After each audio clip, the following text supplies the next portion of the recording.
కడియం శ్రీహరికి 80 ఏళ్ల వయసులో కళ్ళతో పాటు మెదడు కూడా దుబ్బినట్లయింది. ఎందుకంటే ఈయనది ఎంత అవగాహన రహితం అంటే ఎప్పుడు చూడు కేంద్ర మంత్రుల మీద తులనాడుతుంటాడు. ఎప్పుడు చూడు బండి సంజయ్ గారి మీద, కిషన్ రెడ్డి గారి మీద. అంటే వాళ్ళు మీకంటే ఎక్కువ అభివృద్ధి చేస్తున్నారన్నా? 70 సంవత్సరాల చరిత్రలో వరంగల్, కాజీపేట కోచ్ ఫ్యాక్టరీని ఎవరైనా చేసిండ్రా?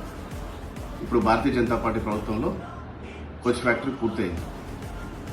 Warangal textile park, Mamnoor airport, Mulugu జిల్లాలో సమ్మక్క సారలమ్మల గిరిజన యూనివర్సిటీ పూర్తయింది.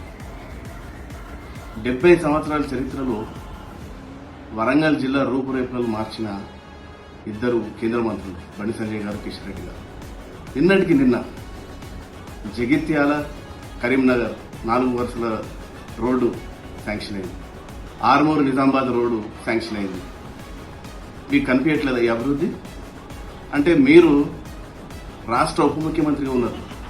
ఏం అభివృద్ధి చేసినారో చెప్పండి దయచేసి. మీరు ఏ పార్టీలో ఉన్నదో చెప్పుకోలేని దుస్థితిలో మీరున్నారు. మీరు మా కేంద్ర మంత్రులను విమర్శిస్తారా? ఇది మొదటిసారి కాదు మీరు విమర్శించేది. ఇంకోసారి మీరు కనుక మా మంత్రులను విమర్శిస్తే మంచిగా ఉండదు. పెద్దవారుగా మీకు ఇదో హెచ్చరిక చేస్తున్నా. మీరు కాజీపేట డివిజన్ కావాలంటున్నారు అన్నీ అయిపోయినాక. అవును, రేపు రాబోయే గవర్నమెంట్ తెలంగాణలో భారతీయ జనతా పార్టీ.